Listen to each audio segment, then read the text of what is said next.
सौंधंगले तमिलनाडु के राज्यपाल एन रवि जी,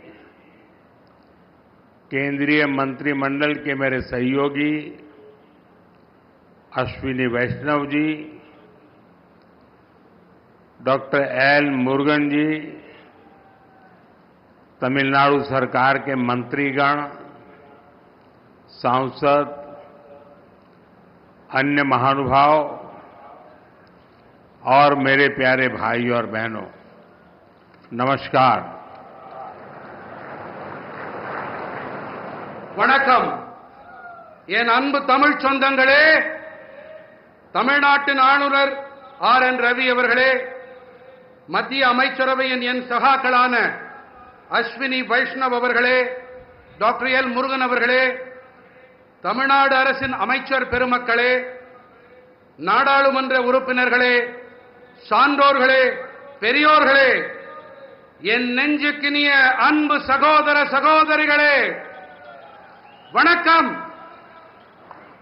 साथियों, आज रामनवमी का पावन पर्व है। अब से कुछ समय पूर्व अयोध्या में भव्य राम मंदिर में रामलला का सूर्य की किरणों ने भव्य तिलक किया है। भगवान श्री राम का जीवन, उनके राज्य से मिलने वाली सुशासन की प्रेरणा राष्ट्र निर्माण का बड़ा आधार है। और आज रामनवमी है, मेरे साथ बोलिए, जय श्री राम, जय श्री राम, जय श्री राम। நண்பர்களே, இன்று புனிதமான ஸ்ரீ ராம நவமி நன்னாள். சில காலம் முன்பாகத்தான் அயோத்தியிலே பிரம்மாண்டமான ராமர் ஆலயத்திலே ராம்லலாவுடைய திருவதனத்தின் மீது சூரியனின் கதிர்கள் அற்புதமான திலகத்தை பொழிந்தன. பகவான் ஸ்ரீ ராமனின் வாழ்க்கை, அவருடைய ஆட்சியிலிருந்து கிடைக்கக்கூடிய நல்லாளுகை குறித்த உத்வேகமாகியன தேசத்தை நிர்மாணிப்பதில் பெரிய ஆதாரமாக இருக்கின்றன. இன்று ராம நவமியாக இருப்பதால் என்னுடன் அனைவரும் முழங்குங்கள், ஜெய் ஸ்ரீராம்। तमिलनाडु के संगम कालीन साहित्य में भी श्री राम के बारे में कहा गया है। मैं रामेश्वरम की इस पवित्र धरती से समस्त देशवासियों को रामनवमी की हार्दिक शुभकामनाएं देता हूं।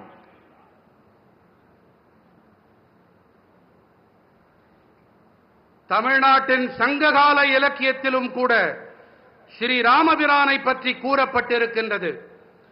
நான் ராமேஸ்வரத்தின் இந்த பவித்திரமான பூமியிலே நாட்டு மக்கள் அனைவருக்கும் ஸ்ரீ ராம நவமியை ஒட்டி என் இதயபூர்வமான நல்வாழ்த்துக்களை தெரிவித்துக் கொள்ளுகிறேன். Friends, I feel blessed that I could pray at the Ramanath Swami temple today. On this special day, I got the opportunity to hand over development project worth 8,300 crore rupees. These rail and road projects will boost connectivity in Tamil Nadu. I congratulate my brothers and sisters in Tamil Nadu for these projects. நண்பர்களே, ராமநாத சுவாமி ஆலயத்தில் இன்று வழிபட்ட போது ஆசிகள் நிரம்ப பெற்றவனாய் நான் உணர்ந்தேன்.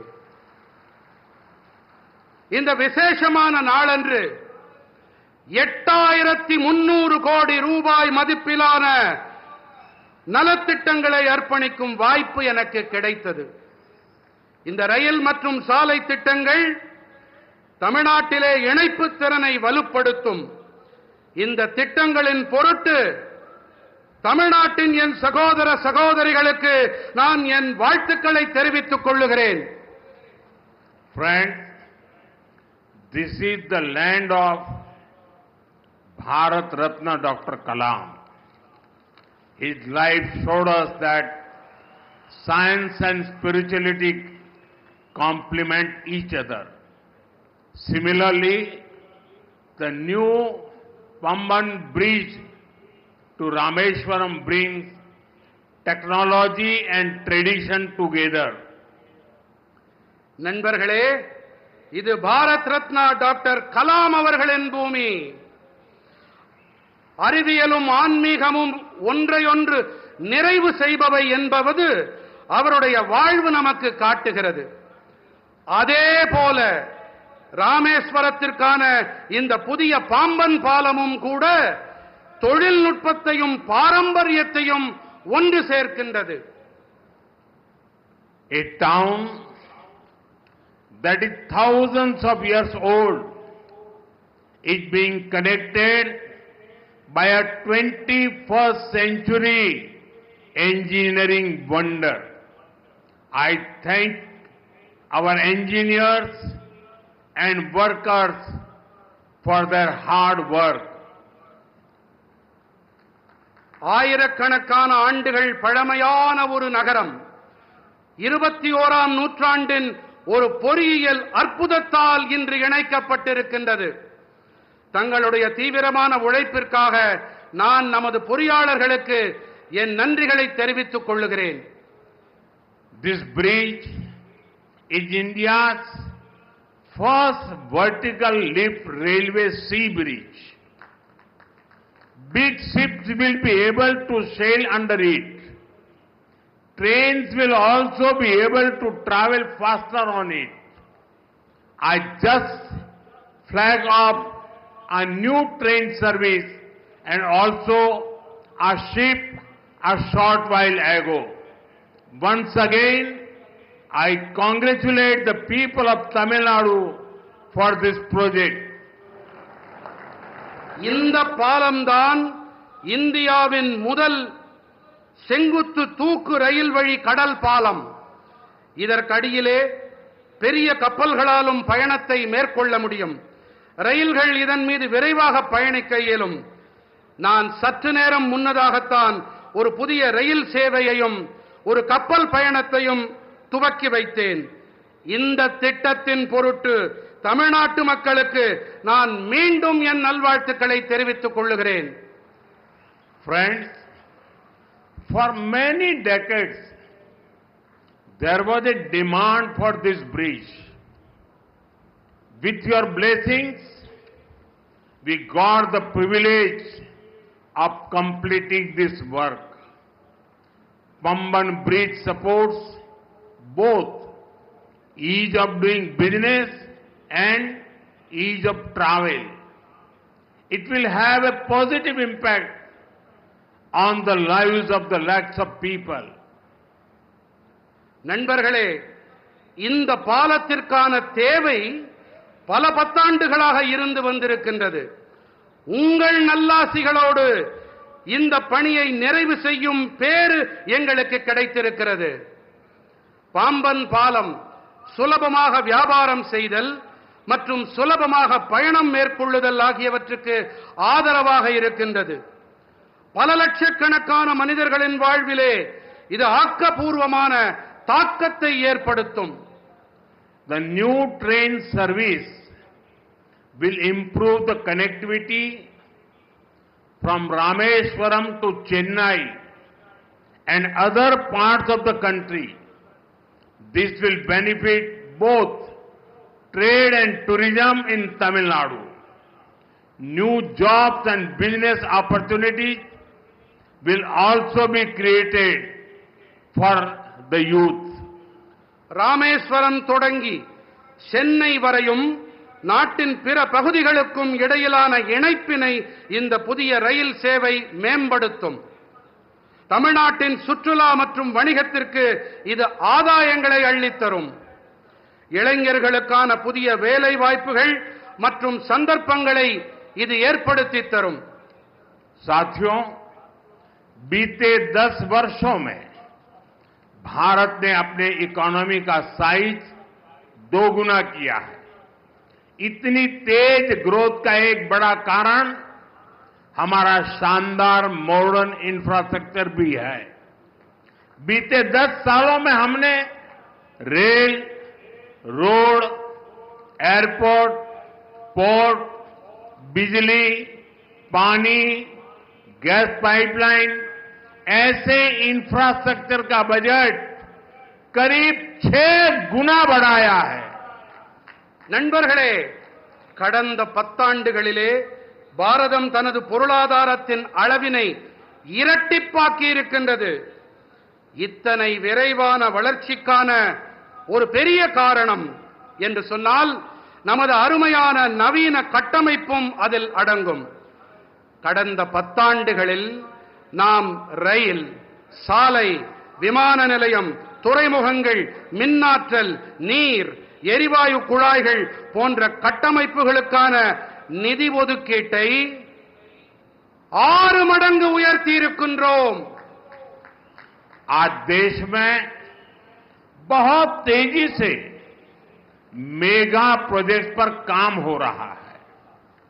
आप नॉर्थ में देखेंगे तो जम्मू कश्मीर में दुनिया के सबसे ऊंचे रेल ब्रिज में से एक चिनाब ब्रिज बना है. वेस्ट में जाएंगे तो मुंबई में देश का सबसे लंबा सी ब्रिज अटल सेतु बना है. ईस्ट में जाएंगे तो असम के बोगीबील ब्रिज के दर्शन होंगे और साउथ में आते हैं तो दुनिया के गिने चुने वर्टिकल लिफ्ट ब्रिज में से एक पंबन ब्रिज का निर्माण पूरा हुआ है.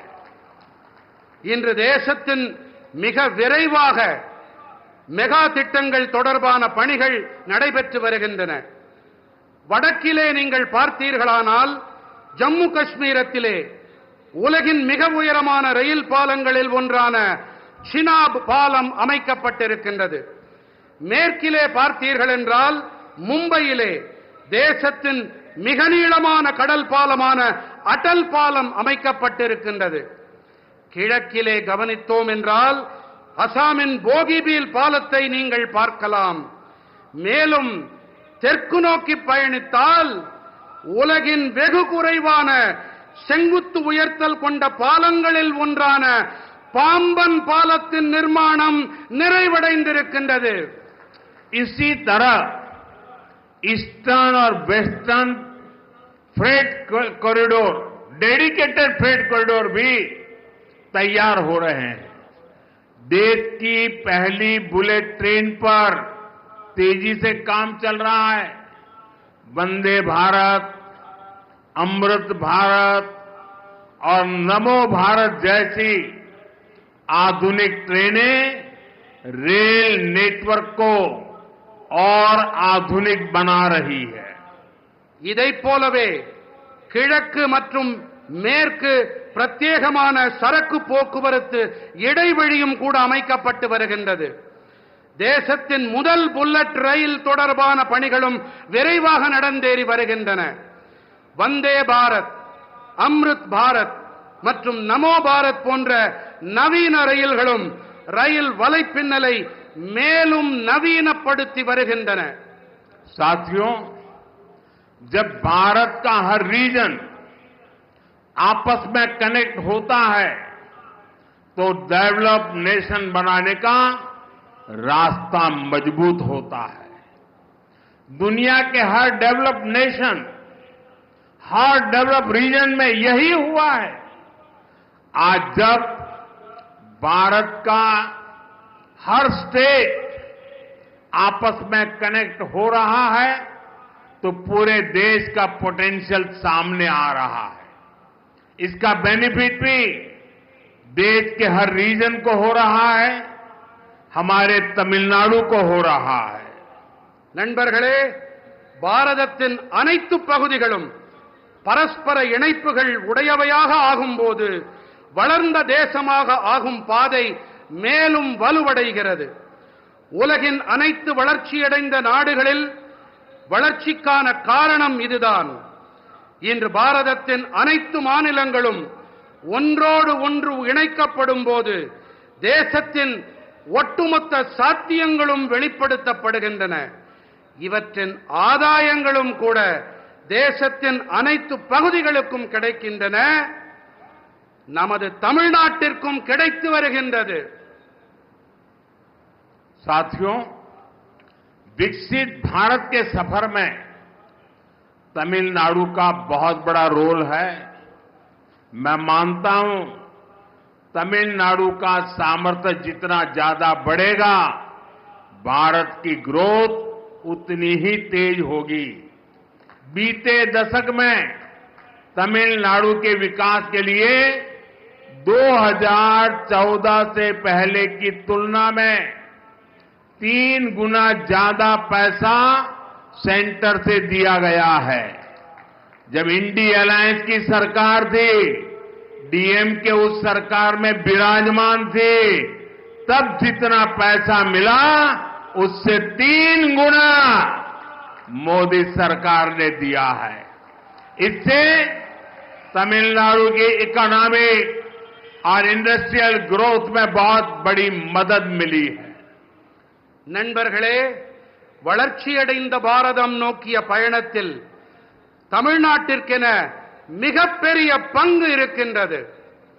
தமிழ்நாட்டின் வல்லமை எத்தனை அதிகம் உயர்கிறதோ பாரதத்தின் வளர்ச்சியும் அந்த அளவுக்கு விரைவாகும் என்று நான் கருதுகிறேன். கடந்த 10 ஆண்டிலே தமிழ்நாட்டின் வளர்ச்சிக்காக 2014ஆம் ஆண்டிற்கு முந்தைய காலத்துடன் ஒப்பு நோக்கும்போது திராவிட முன்னேற்றக் கழகத்தின் ஆட்சி கூட்டணியில் இருந்தபோது இருந்ததை விட 3 மடங்கு அதிக நிதியை மத்திய அரசு அளித்திருக்கிறது. தமிழ்நாட்டின் பொருளாதாரம் மற்றும் தொழில்துறை வளர்ச்சிக்கு இது மிக அதிக அளவு உதவி இருக்கின்றது. साथियों, तमिलनाडु का इंफ्रास्ट्रक्चर भारत सरकार की प्रायोरिटी है। बीते 1 दशक में तमिलनाडु का रेलवे बजट 7 टाइम्स से ज्यादा इंक्रीज किया गया है। நண்பர்களே, தமிழ்நாட்டின் கட்டமைப்பு தான் பாரத அரசின் முதன்மை. கடந்த 10 ஆண்டிலே தமிழ்நாட்டின் ரயில் துறை பட்ஜெட்டிலே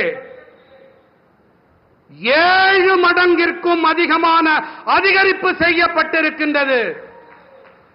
इसके बावजूद भी कुछ लोगों को बिना कारण रोते रहने की आदत है, वो रोते रहते हैं। இவற்றையெல்லாம் செய்த பிறகும் கூட சிலர் அழுது கொண்டே இருக்கிறார்கள்.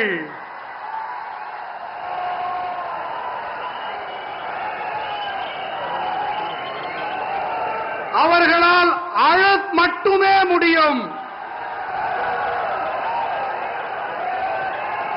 அவர்கள் அழுதுவிட்டு போகட்டும்.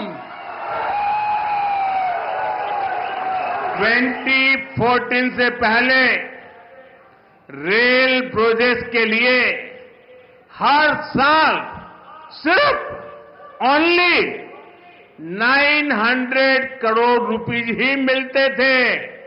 और आपको पता है, उस समय इंडी अलायंस के मुख्य कर्ता धर्ता कौन थे, ये आपको पता है। इस वर्ष तमिलनाडु का रेल बजट 6,000 करोड़ रुपए से ज्यादा है। भारत सरकार यहां के 77 रेलवे स्टेशन को मॉडर्न भी बना रही है। इसमें रामेश्वरम का स्टेशन भी शामिल है। 2014ஆம் ஆண்டிற்கு முன்பு வரை ரயில் துறை திட்டங்களுக்காக ஒவ்வொரு ஆண்டும் வெறும் 900 கோடி ரூபாய் மட்டுமே கிடைத்து வந்தது.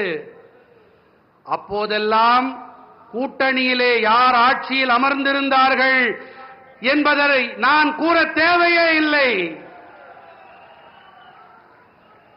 இந்த ஆண்டு தமிழ்நாட்டின் ரயில் பட்ஜெட் 6000 கோடி ரூபாய்க்கும் அதிகம். பாரத அரசு தமிழ்நாட்டில் இருக்கும் 77 ரயில் நிலையங்களையும் நவீனப்படுத்தும் பணிகளில் ஈடுபட்டு வருகின்றது. இதிலே ராமேஸ்வரம் ரயில் நிலையமும் இடம் பெற்றிருக்கின்றது. साथियों, लास्ट 10 इयर्स में प्रधानमंत्री ग्राम सड़क योजना के तहत गांवों के रोड और हाईवे के क्षेत्र में भी बहुत सारा काम हुआ है. 2014 के बाद तमिलनाडु में केंद्र सरकार की मदद से 4000 किलोमीटर रोड्स बनी है. चेन्नई पोर्ट को कनेक्ट करने वाला एलिवेटेड कॉरिडोर शानदार इंफ्रास्ट्रक्चर का एक बेहतरीन उदाहरण बनेगा. நண்பர்களே, கடந்த 10 ஆண்டுகளிலே கிராமப்புற சாலைகள் மற்றும் நெடுஞ்சாலைகள் துறையிலே கூட ஏராளமான பணிகள் மேற்கொள்ளப்பட்டிருக்கின்றன.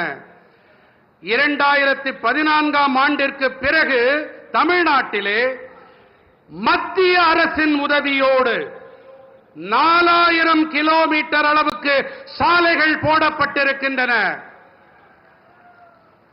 சென்னை துறைமுகத்தை இணைக்கவல்ல உயர்த்தப்பட்ட இடைவழி அருமையான கட்டமைப்பிற்கான மேலும் ஒரு எடுத்துக்காட்டு. आज भी करीब 8000 करोड़ रुपीस के रोड प्रोजेक्ट का शिलान्यास और लोकार्पण हुआ है. ये प्रोजेक्ट तमिलनाडु के अलग अलग डिस्ट्रिक्ट के साथ ही आंध्र प्रदेश के साथ भी कनेक्टिविटी बेहतर करेंगे. இன்றும் கூட சுமார் 8000 கோடி ரூபாய் மதிப்பிலான சாலை திட்டங்களுக்கான அடிக்கல் நாட்டப்பட்டு இவை தேசத்திற்கு அர்ப்பணம் செய்யப்பட்டிருக்கின்றது. இந்த திட்டங்கள் தமிழ்நாட்டின் பல்வேறு மாவட்டங்களோடு மட்டுமல்லாமல் ஆந்திர பிரதேசத்துடனான இணைப்பையும் மேம்படுத்தும். साथियों, चेन्नई मेट्रो जैसा मॉडर्न पब्लिक ट्रांसपोर्ट भी तमिलनाडु में ईज ऑफ ट्रैवल को बढ़ा रहा है. हमें याद रखना है, जब इतने सारे इंफ्रास्ट्रक्चर का काम होता है तो इससे हर सेक्टर में नई जॉब भी क्रिएट होती है. मेरे नौजवानों को रोजगार के नए अवसर मिलते हैं. நண்பர்களே, சென்னை மெட்ரோ போன்ற நவீன பொதுமக்கள் போக்குவரத்து வசதியும் கூட தமிழ்நாட்டிலே சுலபமான பயணம் மேற்கொள்ளுதலை மேம்படுத்துகிறது.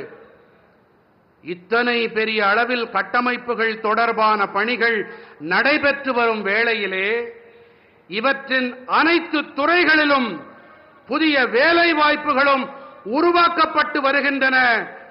என்னுடைய இளைஞர்களுக்கு வேலை வாய்ப்புகள் ஏற்படுத்தப்படுகின்றன என்பதை நாம் நினைவில் கொள்ள வேண்டும், மறந்துவிடக் கூடாது. साथियों, बीते दशक में भारत ने सोशल इंफ्रास्ट्रक्चर पर भी रिकॉर्ड निवेश किया है. मुझे खुशी है कि तमिलनाडु के करोड़ों गरीब परिवारों को इसका बेनिफिट मिल रहा है. बीते 10 साल में 4 करोड़ से ज्यादा पक्के घर देश भर के गरीब परिवारों को मिले हैं और इसमें पीएम आवास योजना के तहत 12 लाख से ज्यादा पक्के घर यहां तमिलनाडु में मेरे गरीब परिवार के भाई बहनों को मिले हैं. நண்பர்களே, கடந்த பத்தாண்டிலே பாரதம் சமூக கட்டமைப்பிலும் கூட சாதனை காணும் அளவுக்கு முதலீடுகளை செய்திருக்கின்றது. தமிழ்நாட்டின் கோடானு கோடி குடும்பங்களுக்கும் இவற்றால் ஆதாயம் கிடைத்து வருவது எனக்கு மட்டற்ற மகிழ்ச்சியை அளிக்கின்றது. கடந்த பத்தாண்டிலே 4 கோடிக்கும் அதிகமானோருக்கு கான்கிரீட் வீடுகள் தேசமெங்கும் இருக்கும் ஏழை குடும்பங்களுக்கு கிடைத்திருக்கின்றது. இவற்றிலே பிரதம மந்திரி குடியிருப்பு திட்டத்தின்படி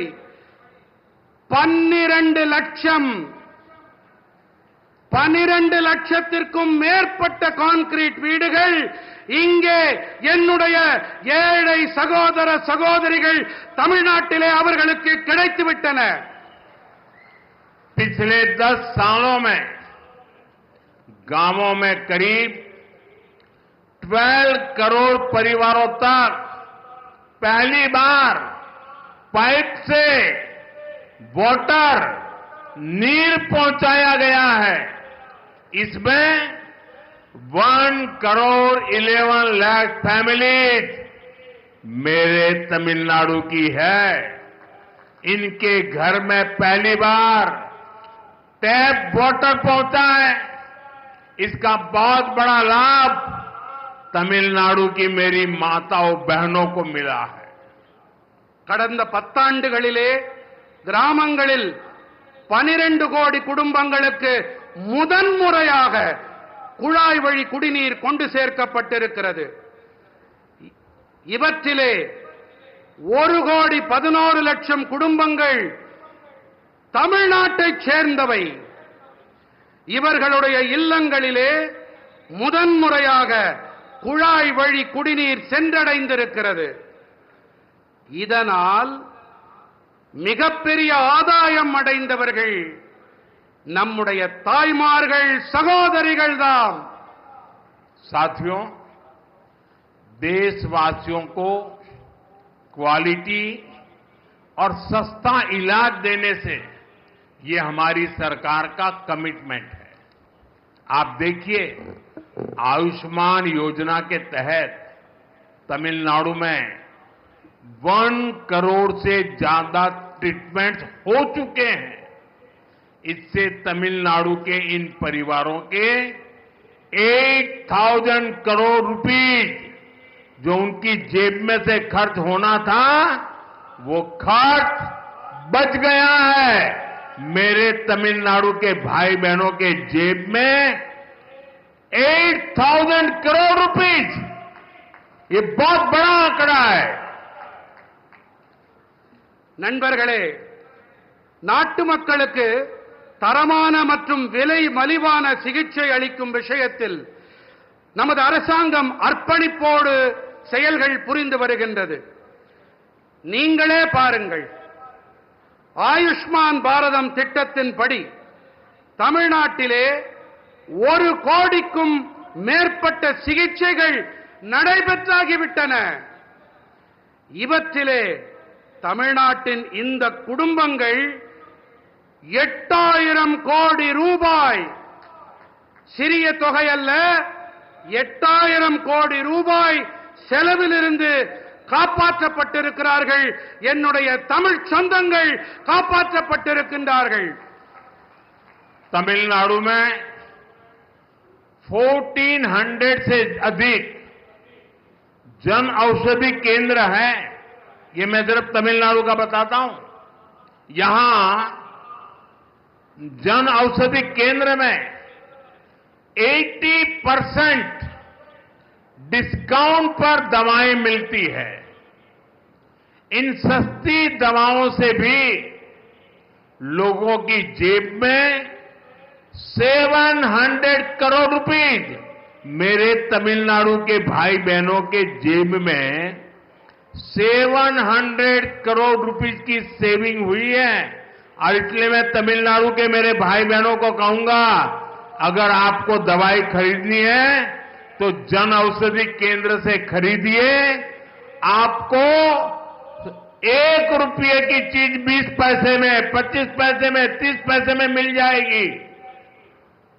தமிழ்நாட்டிலே 1400க்கும் அதிகமான மக்கள் மருந்தகங்கள் இருக்கின்றன. 1400 நம்முடைய தமிழ்நாட்டில் மட்டுமே. இங்கே 80% வரையிலான தள்ளுபடி விலையிலே மருந்துகள் கிடைக்கின்றன. இந்த மலிவு விலை மருந்துகளாலும் கூட மக்களுக்கு 700 கோடி ரூபாய் சேமிப்பு ஏற்பட்டிருக்கிறது. ஆகையினாலே தான் கூறுகிறேன், நீங்கள் மருந்துகள் வாங்க வேண்டும் என்றால் இந்த மக்கள் மருந்தகங்களிலே வாங்குங்கள். 25 பைசா, 30 பைசா, 50 பைசாவிற்கு கூட உங்களுக்கு மருந்துகள் கிடைக்கும்.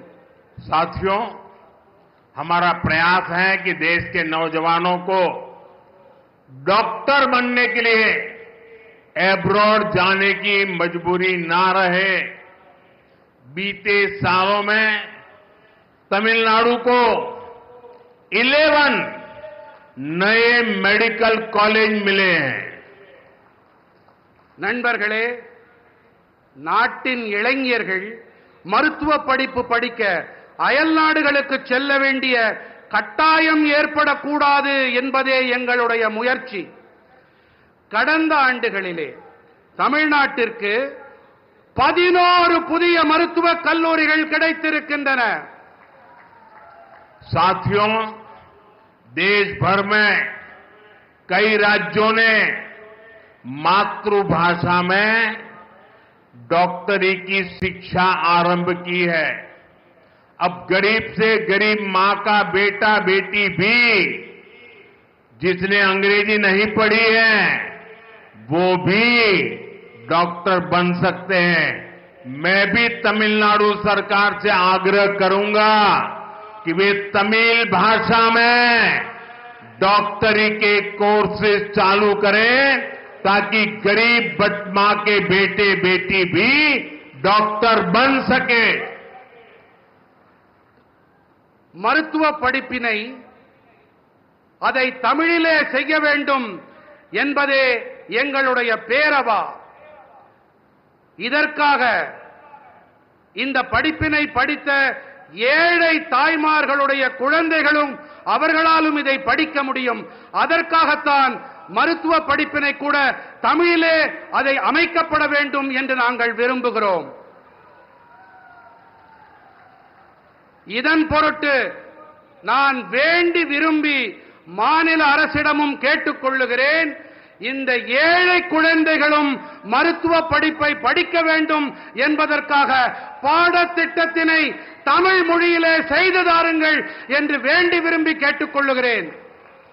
साथियों, टैक्स पेयर का दिया हर पैसा गरीब से गरीब के काम आए, यही गुड गवर्नेंस है. तमिलनाडु के लाखों स्मॉल फार्मर्स को पीएम किसान सम्मान निधि के तहत लगभग 12,000 करोड़ रुपए दिए गए हैं.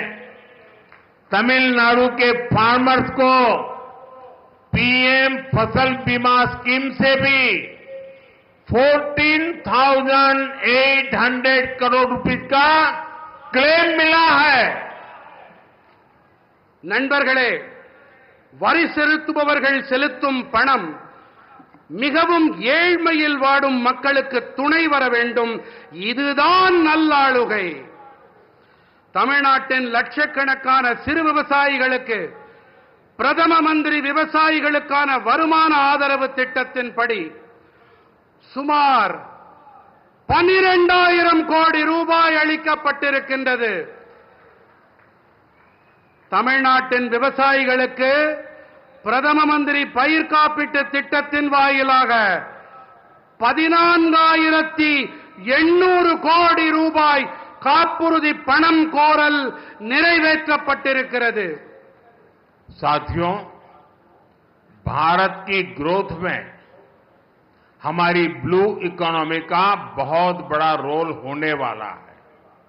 इसमें तमिलनाडु की ताकत दुनिया देख सकती है. तमिलनाडु का हमारा फिशरीज से जुड़ा समाज बहुत मेहनती है. तमिलनाडु के फिशरीज इंफ्रास्ट्रक्चर को मजबूत करने के लिए स्टेट को जो भी मदद चाहिए वो केंद्र सरकार दे रही है. நண்பர்களே, பாரதத்தின் வளர்ச்சியில் நமது நீல பொருளாதாரத்திற்கு மிகப்பெரிய பங்கு அமைய இருக்கின்றது. இதிலே தமிழ்நாட்டின் பலத்தை உலகமே பார்த்து வியக்க இருக்கிறது. தமிழ்நாட்டின் நம்முடைய மீனவ சமூகம் மிகவும் கடினமாக உழைக்கக்கூடிய ஒரு சமூகமாகும். தமிழ்நாட்டின் மீன்வளத்துறை கட்டமைப்பினை வலுப்படுத்த வேண்டி மாநிலத்திற்கு தேவையான உதவிகள் அனைத்தையும் மத்திய அரசு அளித்து வருகின்றது.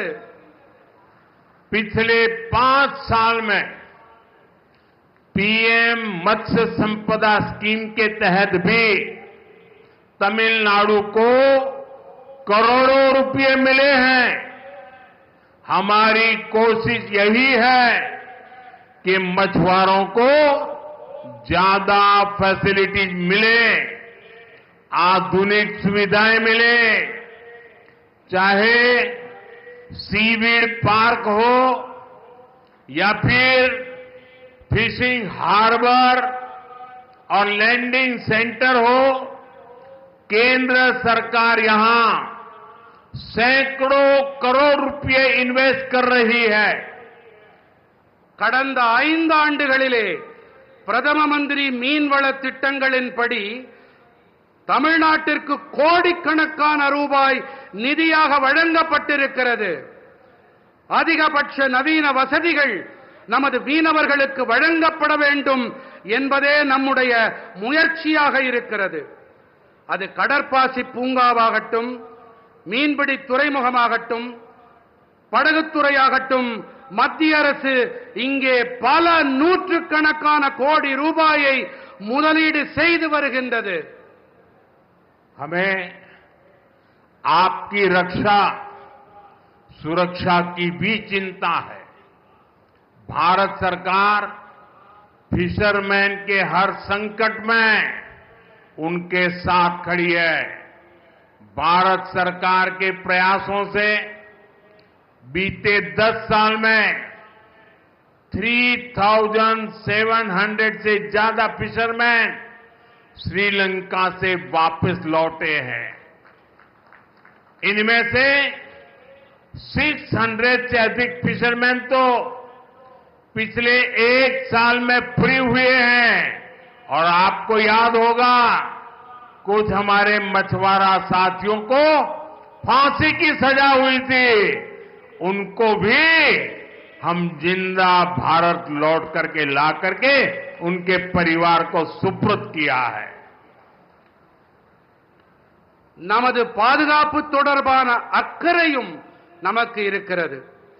பாரத அரசு மீனவர்களின் அனைத்து சங்கட காலங்களிலும் அவர்களுக்கு தோளோடு தோள் கொடுத்து வந்திருக்கின்றது. பாரத அரசின் முயற்சிகள் காரணமாக கடந்த 10 ஆண்டுகளில் மட்டும் 3,700க்கும் மேற்பட்ட மீனவர்கள் இலங்கையிலிருந்து மீட்டுக் கொண்டு வரப்பட்டிருக்கின்றார்கள். இவர்களிலே 600க்கும் அதிகமான மீனவர்கள் மட்டும் கடந்த ஓராண்டிலே மீட்டுக் கொண்டு வரப்பட்டிருக்கின்றார்கள். உங்களுக்கெல்லாம் நன்கு நினைவிருக்கலாம், சில காலம் முன்பாக தூக்கு மேடையை முத்தமிட அவர்கள் போடப்பட வேண்டிய அந்த காலகட்டத்தில் நம்முடைய மீனவர்களை இலங்கையிலிருந்து நம்முடைய மத்திய அரசு மீட்டுக் கொண்டு வந்திருக்கிறது. साथियों, आज दुनिया में भारत के प्रति आकर्षण बढ़ा है. लोग भारत को जानना चाहते हैं, भारत को समझना चाहते हैं।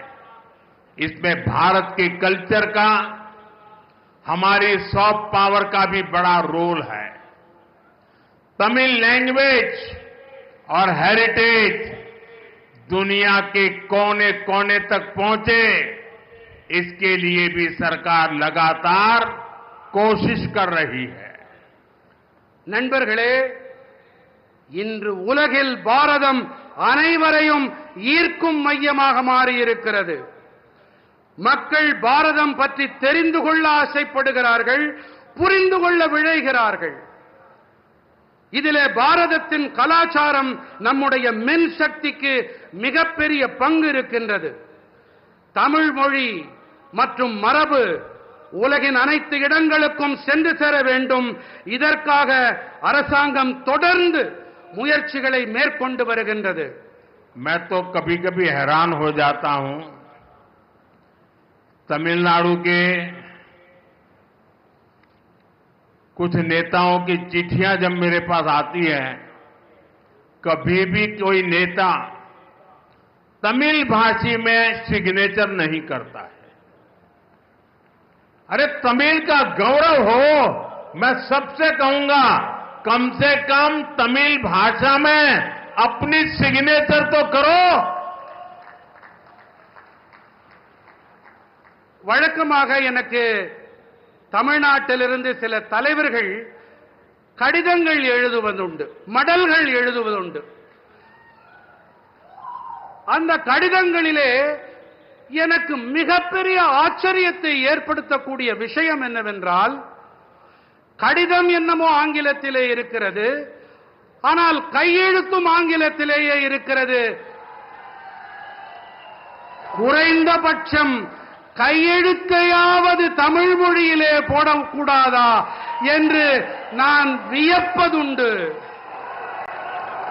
मैं मानता हूं कि 21st सेंचुरी में इस ग्रेट ट्रेडिशन को हमें और आगे ले जाना है। मुझे विश्वास है कि रामेश्वरम और तमिलनाडु की ये धरती हमें ऐसे ही निरंतर नई ऊर्जा देती रहेगी, नई प्रेरणा देती रहेगी. நண்பர்களே, இந்த 21ஆம் நூற்றாண்டில் நாம் இந்த மகத்தான பாரம்பரியத்தை மேலும் முன்னெடுத்துச் செல்ல வேண்டும் என்பதே என் உறுதியான கருத்து. ராமேஸ்வரம் மற்றும் தமிழ்நாட்டின் இந்த மண் இன்று போல என்றும் தொடர்ந்து புதிய சக்தியை அளித்து வரும், புதிய உள்ளெழுச்சியை அளித்து வரும் என்பதில் எனக்கு எள்ளளவும் ஐயமில்லை.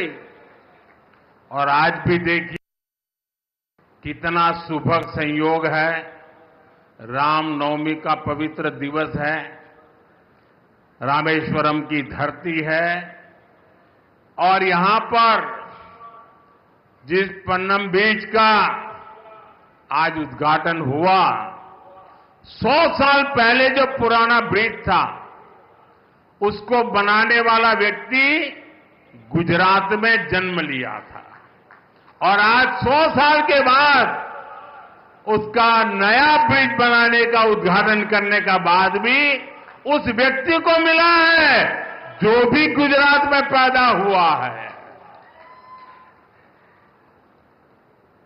நண்பர்களே, இன்று மிகவும் பவித்திரமான புனிதமான ஒரு நன்னாள். உங்களுக்கு எல்லாம் தெரியும், ராமநவமி.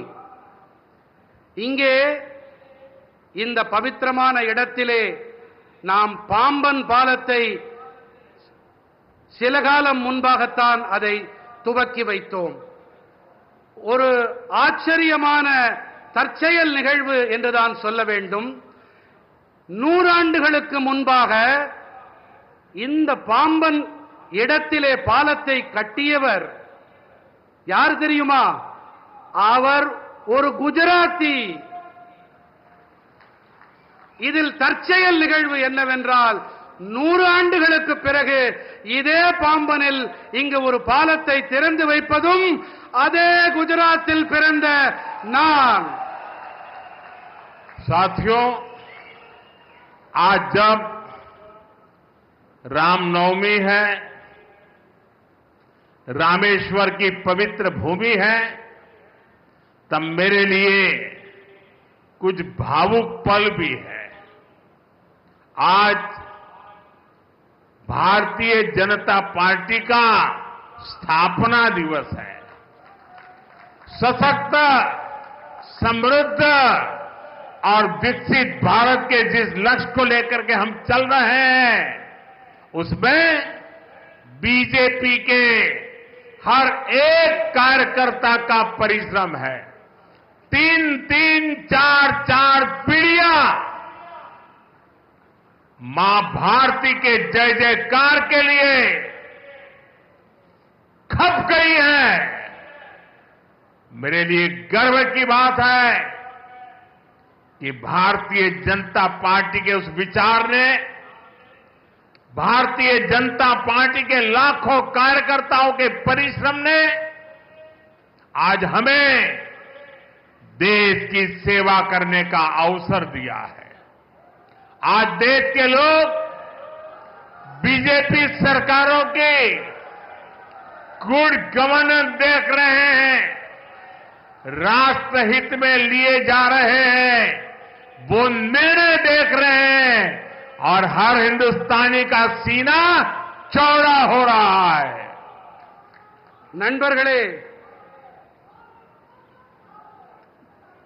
இந்த புனிதமான ராமேஸ்வரம் பூமியிலே ராம நவமி நன்னாளிலே எனக்கு ஒரு உணர்ச்சி வயப்பட்ட ஒரு சூழ்நிலை என் மனதில் நிலவுகிறது. இன்று பாரதிய ஜனதா கட்சியின் நிறுவன நாளும் கூட.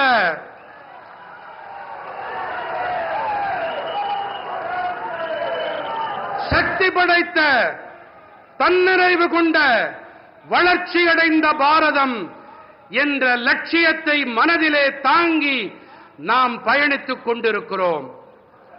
இதற்காக பலர் 2, 3, 4 தலைமுறைகளாக கூட தங்கள் வாழ்க்கையை, பல தலைமுறைகளாக தங்கள் அனைத்தையும் இழந்து இதனை ஈட்டி இருக்கின்றோம். நாம்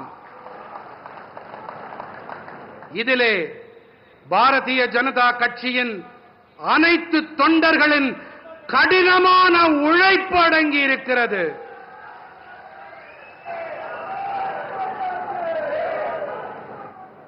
ஆகையினால்தான் இன்று நாட்டு மக்களுக்கு நல்லாட்சி வழங்கக்கூடிய ஒரு சந்தர்ப்பத்தை இந்த தேசத்து மக்கள் நமக்கு அளித்திருக்கின்றார்கள். இந்த நாட்டு மக்கள் அனைவரும் பாரதிய ஜனதா கட்சியின் நல்லாளுகையை கவனித்து வருகிறார்கள். தேசத்தின் நலன்களின் பொருட்டு மேற்கொள்ளப்பட்டு வரும் தீர்மானங்களை இருக்கின்றார்கள். देश के हर राज्य, हर कोने में जिस तरह बीजेपी के कार्यकर्ता जमीन से जुड़कर कार्य करते हैं, गरीबों की सेवा करते हैं, वो देखकर मुझे गर्व होता है. मैं भारतीय जनता पार्टी के करोड़ों कार्यकर्ताओं का आभार व्यक्त करता हूं. मैं उन्हें अपनी शुभकामनाएं देता हूं. தேசத்தின் அனைத்து மாநிலங்கள், அனைத்து மூலைகளிலும் பாரதிய ஜனதா கட்சியின் தொண்டர்கள் கள அளவிலே மக்களோடு இணைந்து ஏழைகளுக்கு சேவையாற்றி வருகின்றார்கள் என்பதை பார்த்து எனக்கு பேருவகையாக, பெருமிதமாக இருக்கின்றது. நான் பாரதிய ஜனதா கட்சியின் கோடிக்கணக்கான தொண்டர்களுக்கு என்னுடைய நன்றிகளை சமர்ப்பிக்கின்றேன்.